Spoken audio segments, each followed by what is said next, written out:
Un carro está compuesto de llantas que le permiten desplazarse, estar en movimiento a través de la circularidad. Cuenta con un volante que permite la dirección frente al camino.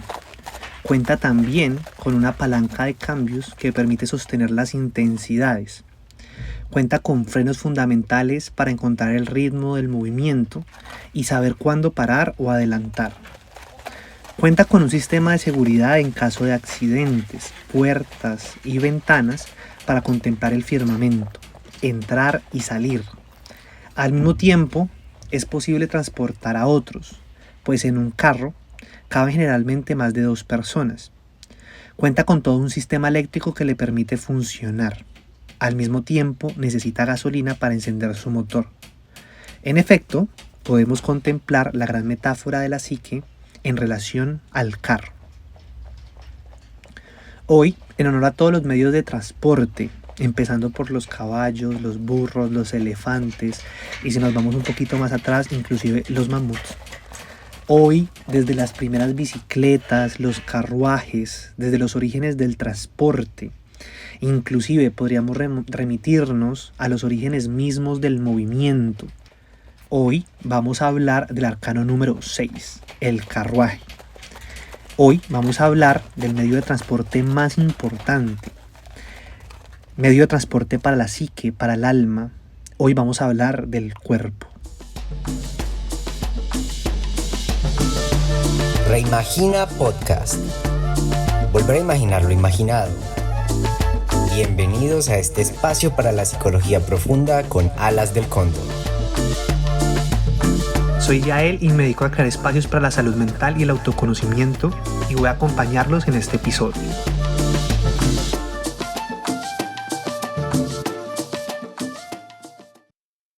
Antes de comenzar, quiero agradecer a todas las personas que han venido escuchando nuestros episodios de este podcast, de esta primera temporada que hemos titulado El ciclo sin fin del tarot.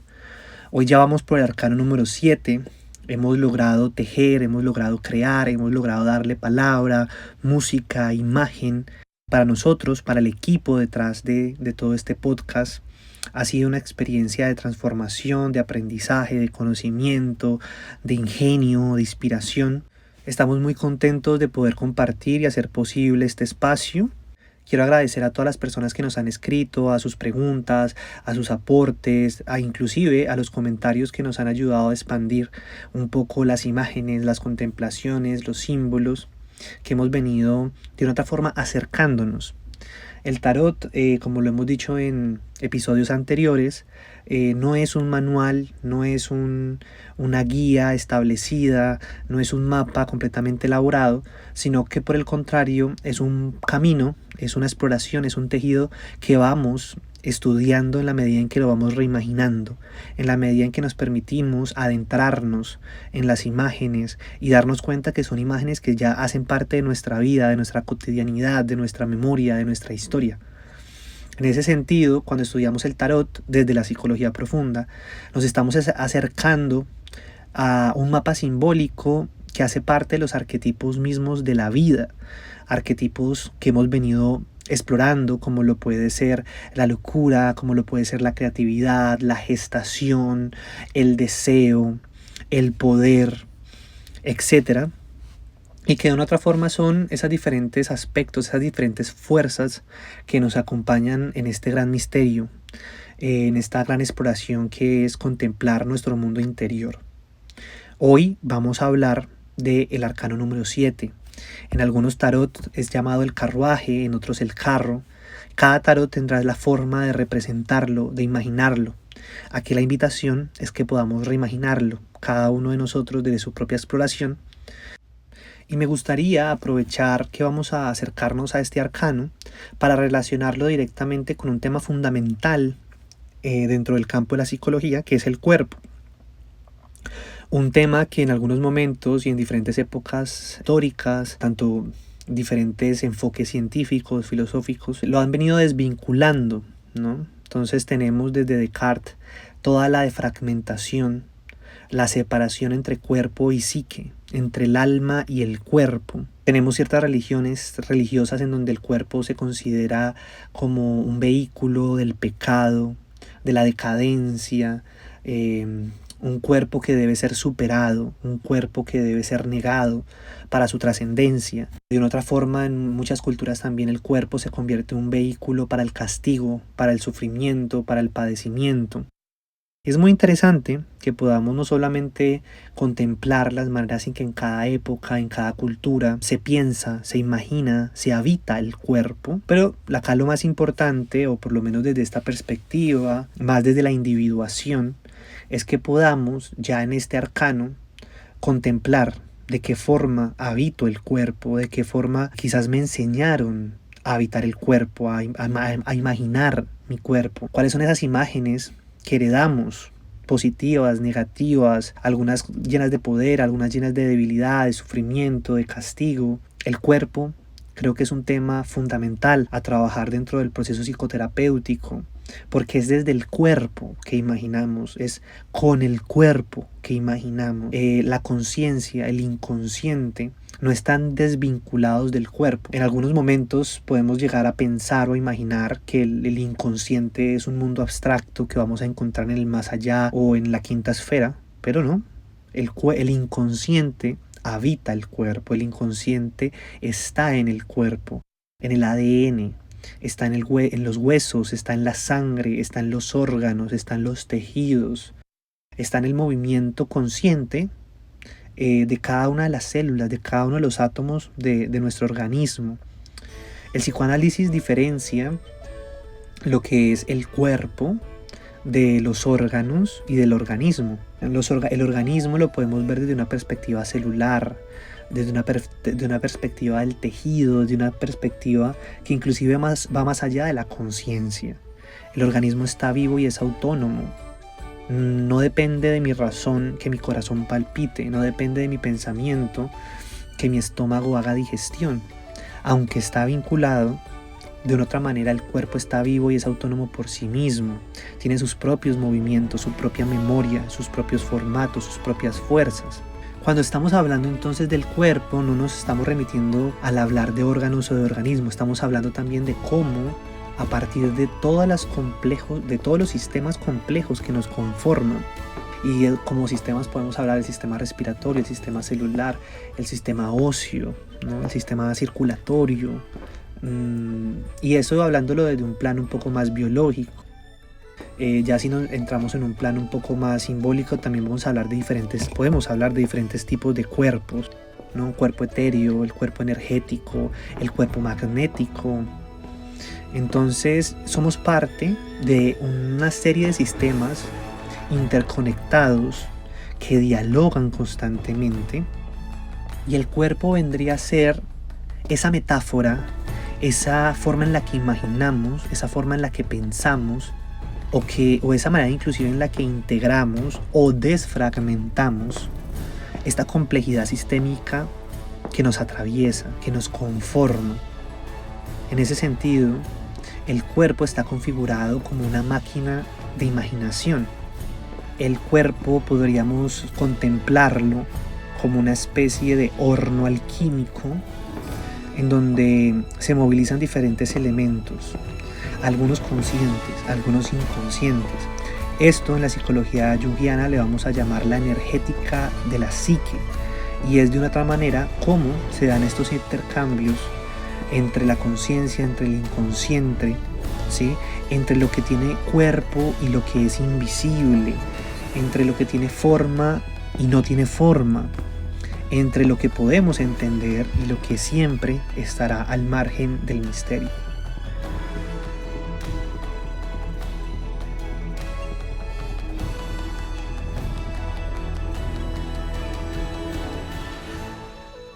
Acercarnos también a las diferentes mitologías y a las diferentes visiones que hay sobre el cuerpo nos permite también preguntarnos desde nuestra particularidad, desde nuestra propia experiencia, cómo podemos ampliar las visiones y las maneras en que nos relacionamos con el cuerpo.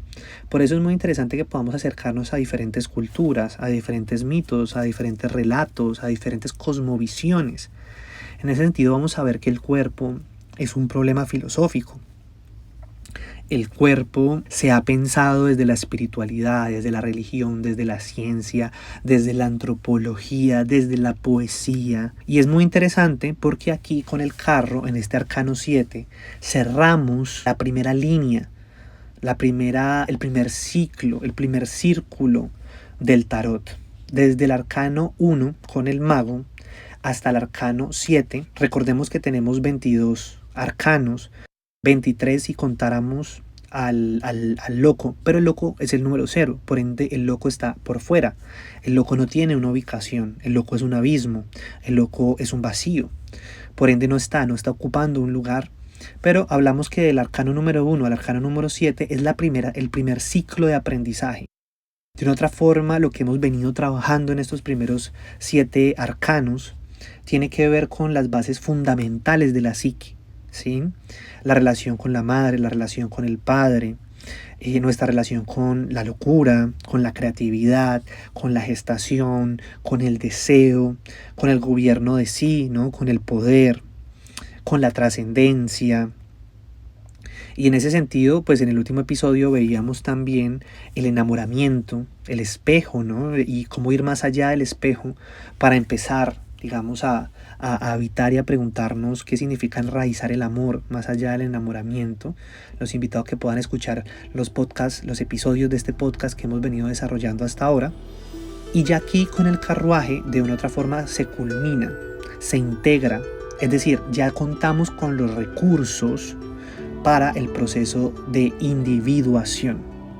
Recuerden que el proceso de individuación es la propuesta que de una otra forma propone Carl Jung dentro de la psicología junguiana, desde la psicología profunda, como ese camino en el cual tomamos conciencia de nuestra particularidad, del lugar que ocupa nuestro cuerpo frente a una red de cuerpos, ¿sí? Si nosotros lográramos vernos de una mirada contemplativa, si eleváramos la mirada como si fuéramos un águila o un cóndor que contempla desde las alturas el lugar que estamos ocupando, vamos a ver que somos parte de un tejido de cuerpos. Es decir, ese cuerpo familiar, es decir, ese cuerpo del barrio en el que vivimos, de la ciudad en la que vivimos, del territorio en el que habitamos, del país, ¿no? Del continente, del planeta. Y así el planeta, vamos a ver que somos un cuerpo, el planeta es un cuerpo dentro de un sistema de cuerpos planetarios. Y así vamos a ver que desde lo más micro, desde una partícula que hace parte de una red de átomos, desde una célula que hace parte de un tejido y de unas membranas, desde un hueso que hace parte de un sistema óseo, desde un glóbulo rojo que hace parte de unos fluidos del cual hace parte, desde unos órganos que están en comunión y en conexión con otros órganos, desde ese cuerpo ya que integra tantos pluriversos que lo conforman, que lo hacen posible. También estamos en diálogo con otros cuerpos. Entonces nos damos cuenta de que contemplar la vida es contemplar estas corporalidades, ¿no? estas materialidades también, que de una otra forma van constituyendo una serie de posibilidades hasta el infinito. No obstante, la forma en la que este gran misterio se manifiesta es a través de la conciencia individual. Entonces a cada ser, a cada cuerpo le corresponde y tiene el derecho a habitar y a existir. Aquí de una otra forma despertamos a la conciencia de que somos un individuo, de que somos una conciencia dentro de la gran conciencia, dentro de ese mar de la inconsciencia, de que nos corresponde cuidar esta pequeña parte que somos, este pequeño fragmento que nos regala la vida, que es un gran misterio, que es inclusive un milagro.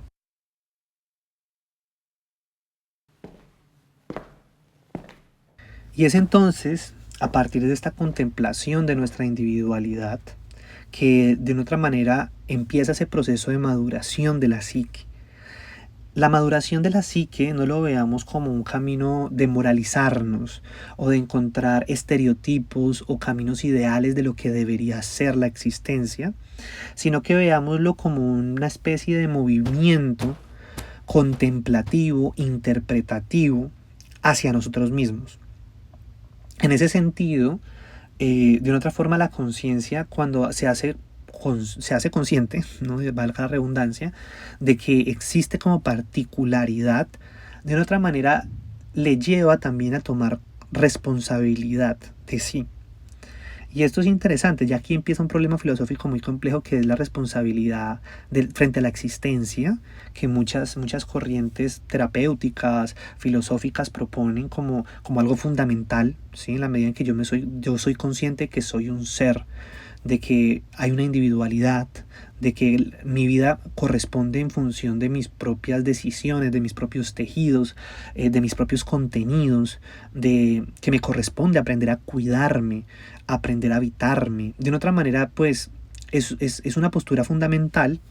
No obstante, yo pienso que no se trata tampoco de que caigamos en una especie de absolutismo, de que podemos ser completa y llanamente responsables de nosotros, porque si bien es cierto de que somos seres individuales, no caer de repente en el individualismo, sino que de otra manera también podamos pensar la responsabilidad desde una perspectiva colectiva y desde un tejido.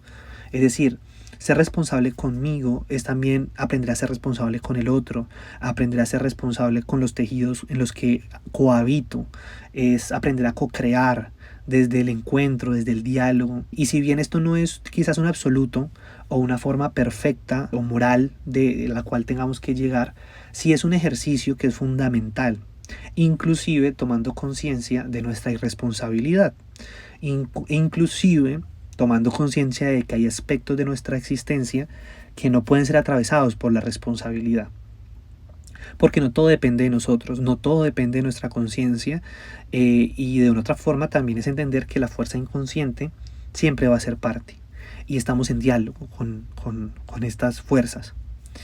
Pero de otra manera entramos como en ese camino, en ese diálogo entre la responsabilidad, entre lo que es consciente, lo que es inconsciente, como en la medida en que yo me doy cuenta de aspectos inconscientes, me es más fácil o más posible poder integrar, poder comprender, poder hablar, poder darle forma. Y en ese sentido la invitación es que podamos integrar un poco, podamos darle lugar a la responsabilidad, en donde ya aquí de una otra manera soltamos este ejercicio de culpabilizar a padre, culpabilizar a la madre, responsabilizarlos de nuestro cuidado, de nuestro amor, de nuestro conocimiento. Y aquí de una otra manera ya es empezar a asumir que soy yo el que dirijo mi carro, soy yo el que dirijo mi cuerpo, soy yo el que de una otra forma aprende a conocer este cuerpo que es nuestro vehículo, que nuestra psique es un cuerpo. Y es como que si de cierta forma el Arcano 7 también nos invitara a una especie de constelación. Si bien ya no estoy mirando, dándole la espalda a mi camino, a mi vida, viendo la historia de la familia, la historia del padre, la historia de la madre, la historia de la cultura, todo lo que ha sido. Aquí de otra forma es como si moviéramos energética y simbólicamente nuestro cuerpo hacia adentro. Jung decía que de otra manera el proceso de maduración psíquica consistía en ese giro que hacemos desde ese mundo extrovertido hacia la introversión. Es decir, es un movimiento en el cual vamos hacia adentro y encontramos los medios para desplazarnos. Aquí el Arcano 7 nos muestra un espejo, nos muestra una imagen, y es qué significa ocupar el lugar del cual tiene derecho por existencia, casi como un derecho natural, de ubicar el cuerpo en donde realmente le corresponde. Entonces ahí la pregunta es, ¿qué es mi cuerpo? ¿Cuál es el lugar al que tengo derecho a ocupar? ¿Y de qué forma quiero habitar mi cuerpo? ¿Qué forma necesito para aprender a cuidar mi cuerpo? ¿Y cuáles son esas imágenes, esas herencias que si bien me han conformado, de otra forma las puedo reimaginar? Aquí diría Sartre, el hombre es aquello que hace con lo que hicieron de él. Aquí podríamos decir, inspirados en Sartre, que de otra forma nos damos cuenta que hemos sido formados por las imágenes de otros, de nuestra familia, de la cultura, de la historia. Pero aquí empieza el gran camino de hacernos conscientes de nuestra existencia y de otra forma empieza el camino de la reimaginación.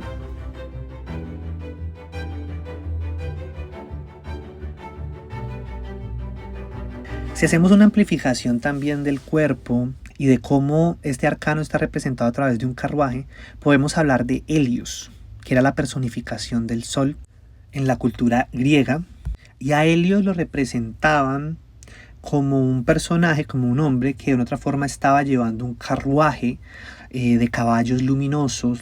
Era como representado como el sol invictus, ¿no? La victoria del sol personificada. Vamos a ver que en muchas culturas el sol está personificado, ¿no? De hecho, en las culturas nativoamericanas hubieron muchas leyendas y muchos personajes, chamanes, líderes, emperadores que encarnaban al sol. Pero de otra forma, en la tradición griega también vemos como Helios era un personaje que encarnaba la disciplina del cuerpo, ¿no? La disciplina del cuerpo para la guerra, la tradición militar, el triunfo, la conquista, el dominio, ¿no? El dominio sobre lo efímero, ¿no?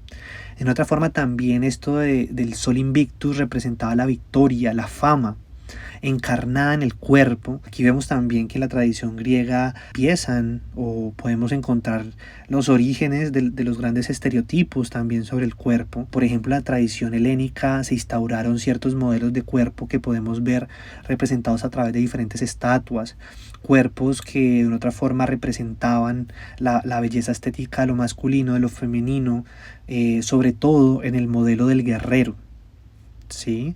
De aquel que estaba dispuesto a morir en la batalla. Si por un lado podemos tener una mirada crítica en torno a que cada cuerpo de una otra forma hace parte de ciertas formas de existir, de ciertas formas de pensar, de sentir, de ciertos orígenes también. En ese sentido no podemos pensar que hayan modelos establecidos del cuerpo. Acá en la tradición griega podemos ver cómo empieza todo este movimiento a establecer cuáles son los cuerpos perfectos y cuáles son los cuerpos que no, cuáles son los cuerpos del deseo y cuáles son los cuerpos que no. Es interesante, no quiero solamente quedarme en la mirada crítica hacia los estereotipos del cuerpo, sino que me parece interesante también que podamos ampliar un poco lo que eran las metáforas. Aquí en Helios hay algo interesante y es que vemos cómo el cuerpo encontraba cierto valor o destacaba en la medida en que contaba con las fuerzas y el entrenamiento necesario para confrontar la batalla, para atravesar la guerra. Y eso es muy interesante que lo veamos y lo podamos repensar desde nuestras propias realidades, y es cómo el cuerpo es fundamental a la hora de atravesar los retos y los obstáculos que tenemos frente a la vida. Ahora, cada conciencia tendrá retos y obstáculos muy particulares, y por ende pensar de que haya unos modelos establecidos de los cuerpos, pues no responderá a los caminos, ¿sí? A los senderos y a las espirales de cada conciencia. Pero veamos, por ejemplo, cómo los diferentes discursos, los diferentes imaginarios que tenemos sobre el cuerpo, de otra forma también son maneras en las cuales disciplinamos el cuerpo, ¿sí? Veamos cómo toda la tradición militar tiene una manera de modelar el cuerpo, de llevar al cuerpo, de alcanzar el cuerpo, de conquistar el cuerpo, ¿no? Al mismo tiempo la tradición religiosa tiene otros modelos del cuerpo. E inclusive todo el fenómeno, toda la participación religiosa y mística del cuerpo de Jesús es fundamental para entender los misterios de la tradición cristiana, ¿no? Inclusive el tema de comer del cuerpo de Cristo. Eso también lo vamos a ver, lo podemos ver como parte de toda una serie de mitos que hablan del cuerpo desfragmentado, del cuerpo desmembrado. Tanto Jesús como Dionisios, por ejemplo, son dioses que al encarnarse casi como semidioses, porque son hijos de Dios, por así decirlo. Dionisio era hijo de Zeus, Jesús es hijo de Dios, del Dios Padre, y a partir de estas relaciones, estas encarnaciones en el cuerpo, la conciencia divina experimenta la desfragmentación. Dionisio es desmembrado por los titanes, Jesús será desmembrado por los hombres. Dionisios de otra forma liberará la conciencia hará una especie de catarsis, una liberación de la represión, de las fuerzas del inconsciente. Jesús liberará a los hijos del pecado, liberará las almas del infierno. Entonces es muy interesante cómo podemos ir viendo que en cada mito, en cada personaje hay una manera también de entender el cuerpo. Por ende, es fundamental que podamos contemplar las diversidades de conciencias y cómo cada conciencia también es una modalidad de cuerpo. Cada conciencia tiene un mito y ese mito tendrá una manera de ser encarnado, de ser habitado, de ser explorado. Es decir, no podemos pensar que Helios, que Jesús, que Dionisios, que Atenea o que Quetzalcóatl o Buda habitan el cuerpo de la misma manera, ¿no? Entonces, así como en la mitología encontramos muchas maneras de habitar el cuerpo, aquí la pregunta es de qué forma nos pensamos y nos reimaginamos, sobre todo cuando nos damos cuenta de que tenemos muchos cuentos, tenemos muchas narraciones, tenemos muchas memorias, muchas palabras en nuestra sangre, en nuestro ADN, pero que de otra forma pareciera que tuviéramos una especie de regalo, una especie de invitación, y esa, ¿qué hacer con esto que somos?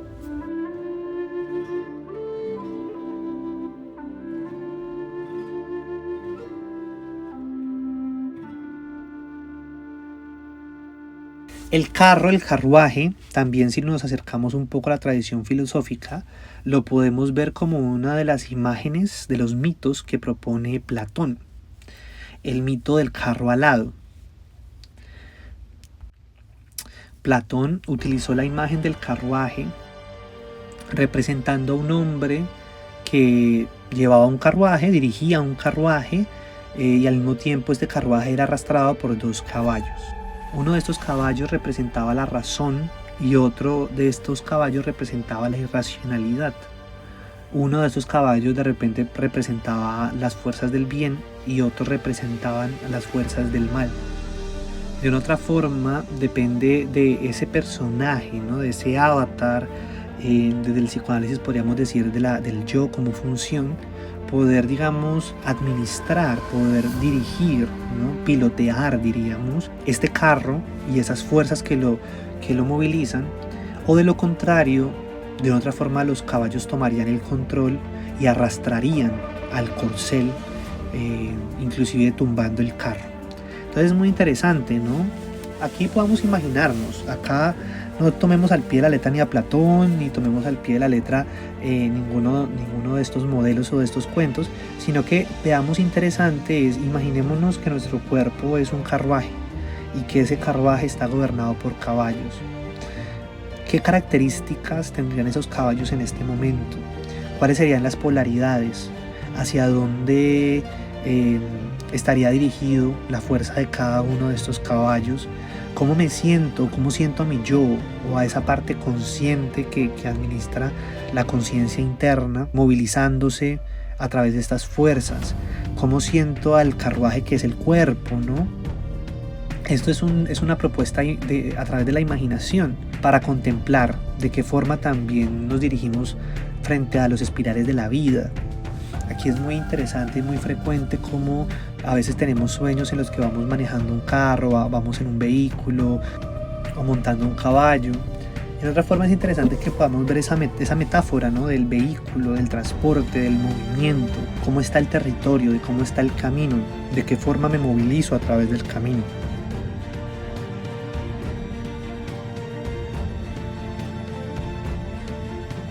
También me gustaría invitarlos a que podamos contemplar la imagen que hemos creado con Junior para representar este episodio y nos inspiramos en Ganesh. Ganesh es una representación, es un dios de la cultura hinduista. Ganesh es hijo de Parvati, diosa del amor devocional, del amor puro, del amor eterno, del amor infinito. Y su padre es Shiva, el dios que a través de la danza crea y destruye. Entonces es interesante que contemplemos primero el nacimiento, el origen de Ganesh, ¿no? Por un lado, el amor incondicional de Parvati y por otro lado, la fuerza destructiva o ese balance entre la destrucción y la creación de Shiva. A partir de estos dos dioses van a ser Ganesh, que representa al dios de la inteligencia, al dios del corazón. Ganesh representa la ruptura de los obstáculos. Ganesh representa la inteligencia que nos permite ir más allá de las limitaciones. Ganesh representa el poder del cuerpo. Ganesh representa la abundancia de nuestra conciencia. Y aquí es interesante que podamos contemplar la simbología de los elefantes. Primero, el tamaño de sus cuerpos, la memoria de su piel, la conciencia de manada, la capacidad migrante de movimiento, de atravesar diferentes ecosistemas, sobreviviendo, adaptándose, cuidando de su familia, de sus hijos, la conciencia que también tienen los elefantes frente a la muerte. Inclusive algunas investigaciones nos hablan de que los elefantes tienen la capacidad de crear rituales, conectar con lenguajes simbólicos para vivir el duelo, el luto, los diferentes ciclos de la vida, como lo puede ser el nacimiento.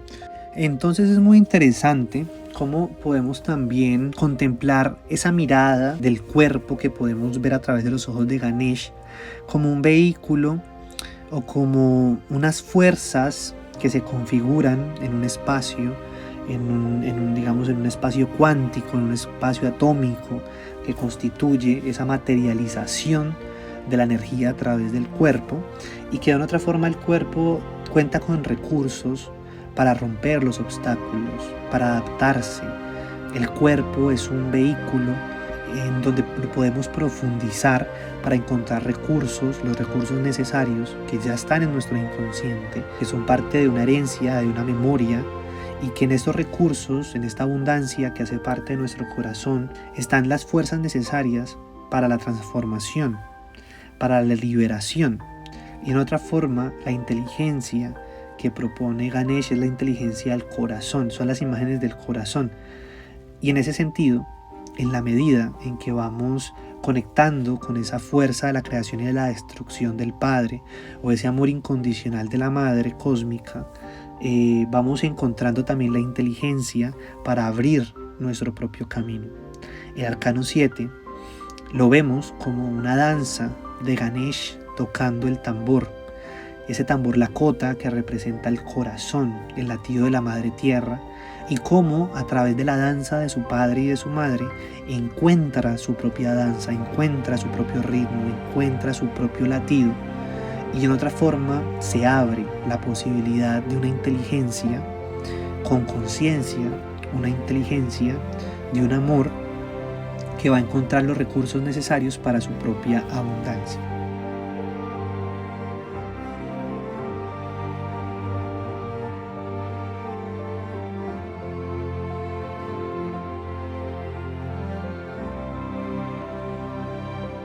Con esto que hemos hablado podemos ir contemplando entonces que cuando hablamos de carro, que cuando hablamos de cuerpo, al mismo tiempo estamos hablando entonces de una nave, estamos hablando de esa partícula microcósmica que emerge del macrocosmos, que emerge de la macroconciencia. Por lo menos esta es la forma en la cual entiende el cuerpo la tradición búdica. Nuestro cuerpo es una nave. Es la nave por la cual la conciencia se materializa para experimentarse, para navegar, para atravesar.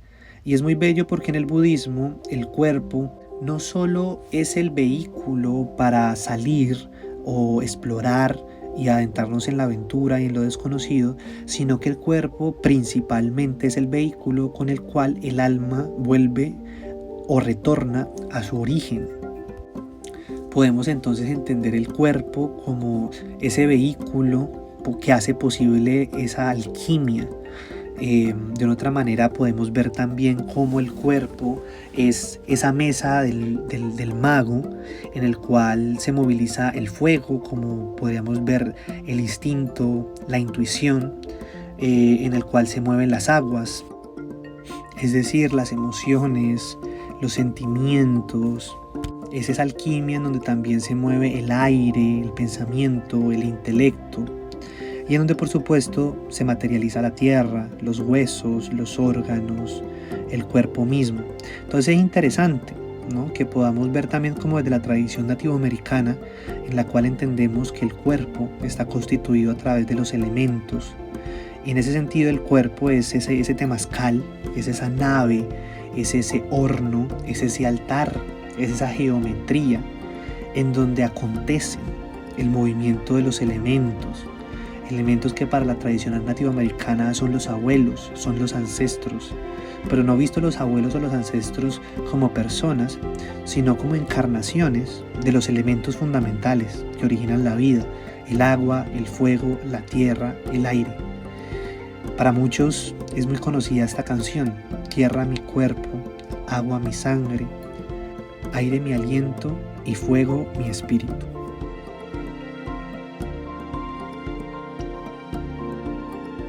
Desde la perspectiva junguiana, si nos encontramos un poco con la representación que hace del carro, el tarot de Waite o el tarot de Marsella, vamos a ver a un joven rey vigoroso, vital, ¿sí?, con corona, que está de pie frente a un carro.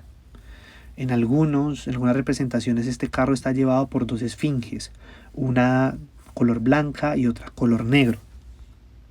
A ellos los invitaría a que puedan buscar en internet la imagen del tarot de Waite sobre el carro, o que busquen en sus propios tarots de qué forma se representa, y también puedan ampliarlo a través de estas imágenes. Si en el arcano 6 veíamos a los enamorados desde una especie de encrucijada, desde una perspectiva de tensión entre personas, entre ideas, entre estados, entre conciencias, acá de una otra forma ya vamos más allá de esas ambivalencias. Acá encontramos un lugar, y ese lugar está dentro del cuerpo, y a ese lugar le llamamos individuación. Desde la perspectiva de repente del camino del héroe, el carro es una conquista con el cual el héroe puede, digamos, marchar, caminar hacia su propio camino, hacia sus propios recursos, hacia sus propias potencias. Y al mismo tiempo, el héroe aprende a reconocer cuáles son sus limitaciones, porque todo carro, sí, inclusive si vemos un carruaje, podemos ver un carro moderno, contemporáneo, todos de una otra forma, aunque cada vez se fortalecen y son más potentes, al mismo tiempo están siempre dialogando con sus propios límites. En ese punto quiero citar un poco a Spinoza, que decía que frente a una fuerza siempre van a haber fuerzas mayores. Y en la medida en que reconocemos nuestra individuación, vamos también contemplando que así como yo tengo un poder que me pertenece y que es parte de lo que soy, el poder vivir básicamente, aquí hablo más de un ejercicio del poder, del derecho mismo a la existencia, no tanto desde un poder o un ejercicio del poder de la ambición o desde el gobernarlos a todos, que es parte de esta lógica de repente capitalista en el cual una persona quiere gobernar a todo el mundo, que lo vemos mucho en instituciones religiosas, de políticas, culturales, sociales, ¿no? Acá hablo más de todo el poder de conciencia sobre mi propio cuerpo, sobre mis propios sistemas de pensamiento, sobre nuestra propia emocionalidad, sobre nuestro propio instinto. Es decir, el poder que me es propio por naturaleza, porque existo. Pero en la medida en que yo me doy cuenta de esto, al mismo tiempo me doy cuenta de que otros seres también son dueños de sí mismos. Bueno, esto relativamente.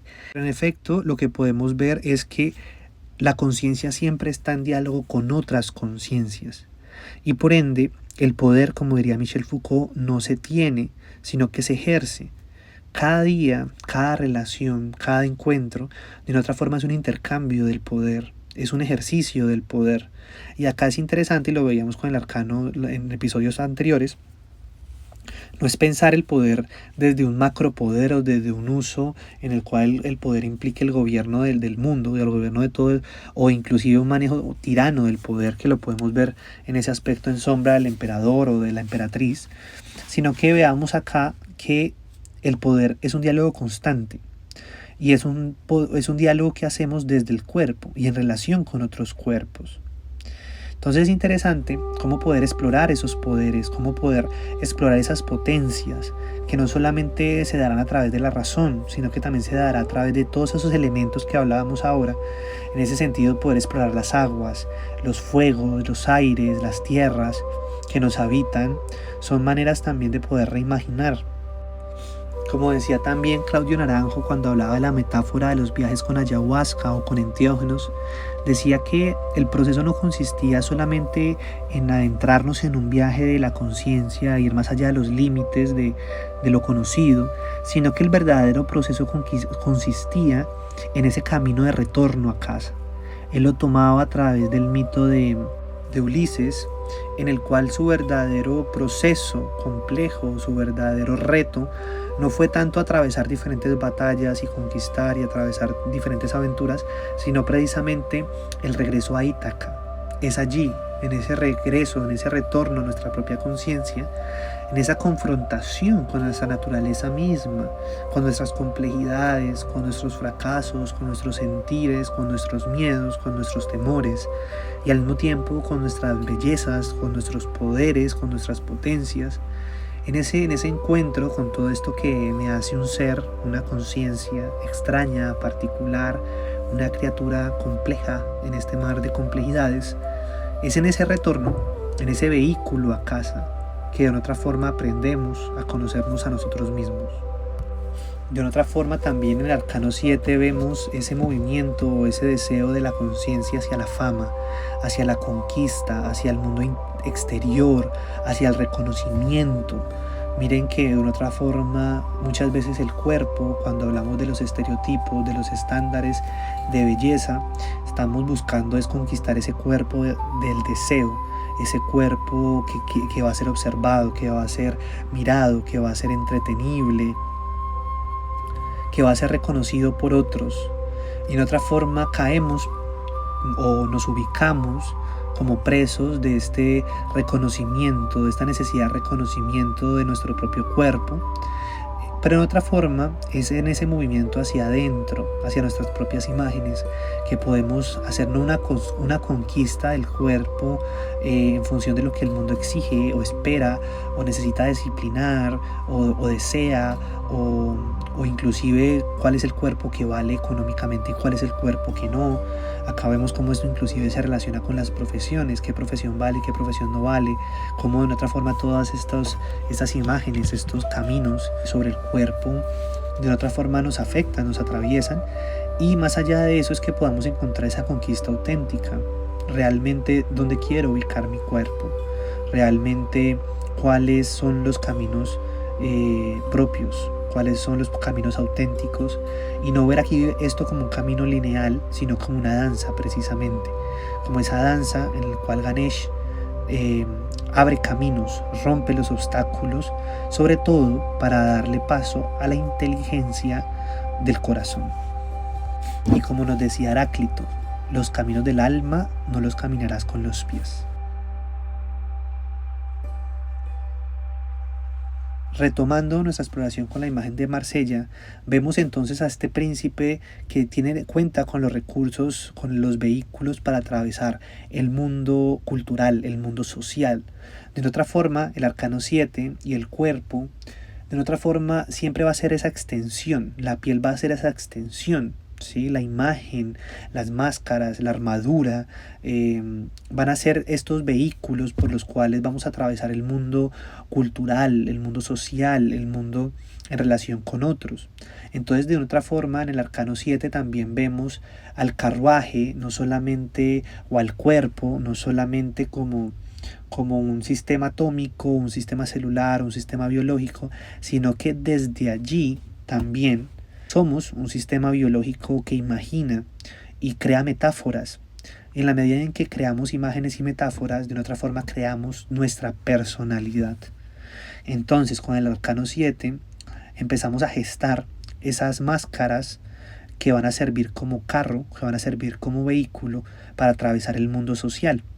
Aquí la pregunta es, ¿esas máscaras están en función de lo que las demás personas esperan ver? O si esas máscaras responden o surgen desde los procesos creativos, gestativos, que ya veíamos desde el mago, la suma sacerdotisa. Es decir, en el arcano 7 vamos a ver que tanto hemos hecho un recorrido por nuestra propia conciencia o hasta qué punto hemos caído o ha caído el príncipe que gobierna el carruaje en convertirse en un títere del sistema, en un títere de la cultura o en una marioneta o en un muñeco que más que ser gobernado por sí mismo o por su propio inconsciente o por la autenticidad de sus propias fuerzas, será gobernado y movilizado por la mirada de los otros. Aquí, como diría Sartre, el infierno son los otros. Aquí contemplemos a este arcano en su luz y en su sombra. En su luz será un vehículo para el retorno hacia sí mismo. Aquí, como una luz, podrá ser el cuerpo una extensión, una tecnología de la conciencia. Pero en su sombra, el cuerpo estará ubicado también en una especie de extensión de la conciencia de los otros. Aquí podemos ver el cuerpo enajenado. Aquí podemos ver que muchos cuerpos de otra forma no están movidos por una conciencia autónoma, sino que están movidos por un discurso. Aquí podemos ver al militar que mata 10.000 personas porque un jefe ordenó que esa era la misión en nombre de un país. Aquí podemos ver a una princesa que se esclaviza a las cirugías o a los estándares de belleza para cumplir con un imaginario de lo que desean ver o lo que esperan de ella. Aquí podemos ver a un monje que se encierra en los dogmatismos y las morales o en las represiones sexuales en nombre de una tradición religiosa. O aquí podemos ver las formas en que nos castigamos a nosotros mismos, limitamos nuestro cuerpo para cumplir estándares de lo que debería ser un cuerpo. Aquí la gran pregunta es hasta qué punto tengo un cuerpo, me pertenece un cuerpo, construyo un cuerpo, tejo un cuerpo, o el cuerpo que han imaginado para mí, de otra forma, es mi cárcel. Aquí este arcano nos invita a abrir la conciencia, a abrir nuestra inteligencia y a romper los obstáculos. Para cerrar este episodio y al mismo tiempo poderte compartir un ejercicio práctico en esta exploración a través de la psicoterapia, a través de la arteterapia, yo te invitaría a soltar un poco el ejercicio de escritura, que a veces está influenciado por el pensamiento, por la razón. Soltar un poco el ejercicio de arte, que está a veces explorado un poco desde la emoción, desde el sentimiento. Y te invitaría a que pudieras explorar más que nada la danza. Permitirte un ritual a solas, a la luz de la vela, poner la música que te transporte, que te guste, ritmos conocidos o nuevos ritmos, conectar con el olor, con los sentidos y a partir de ello dejarte guiar a través de la intuición. Una danza que te permita expresar, comunicar, un movimiento irracional, un movimiento libre, un movimiento natural. Este tipo de espacios siento que invitan a la conciencia a explorar más allá de los límites, más allá de la razón, más allá de lo comprensible y permite también explorar los lenguajes propios del movimiento. Con este arcano yo te invitaría a que puedas conectar con la danza desde una perspectiva auténtica, desde una perspectiva propia, puede ser en soledad, puede ser con otra persona o en grupo y en otra forma poder conectar con las intensidades, con los ritmos, con ese lenguaje que va más allá de la cabeza y que de otra forma se conecta a través de los pies. Parte del ejercicio que hemos venido haciendo es cerrar también este espacio con un poema.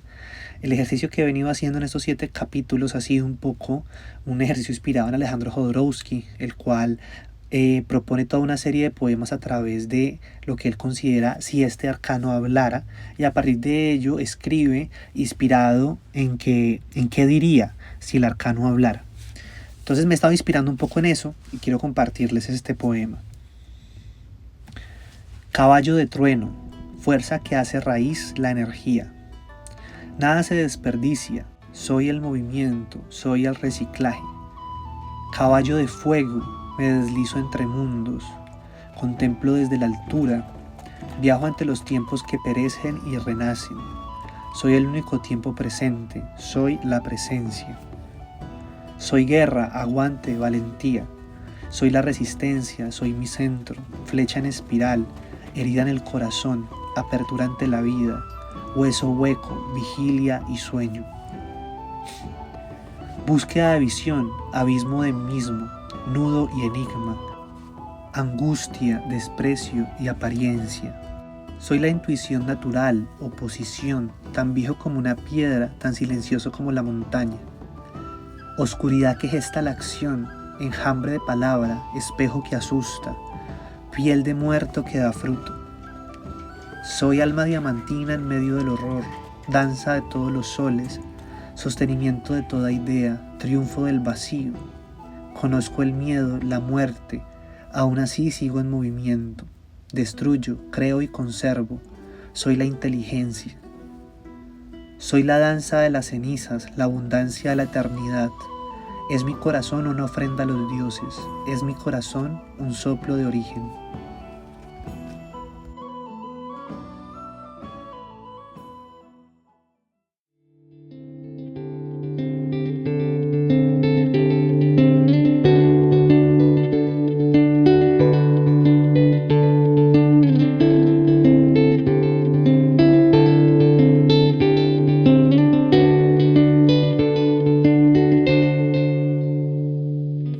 Reimagina Podcast es una idea original de SIC Yael y Alas del Cóndor, Centro de Psicología Profunda.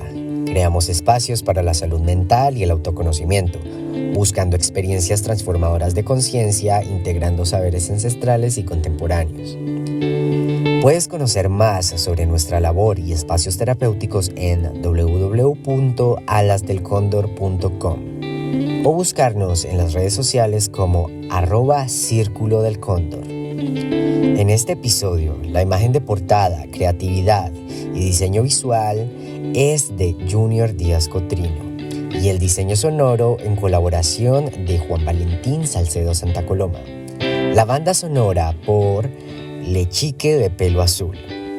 Agradecemos la participación de Alejandro Picón Álvarez y Alejandro González Ochoa por hacer parte de la idea creativa y la inspiración. Agradecemos a todas las personas que nos escuchan y que hacen parte de los diferentes espacios de Alas del Cóndor.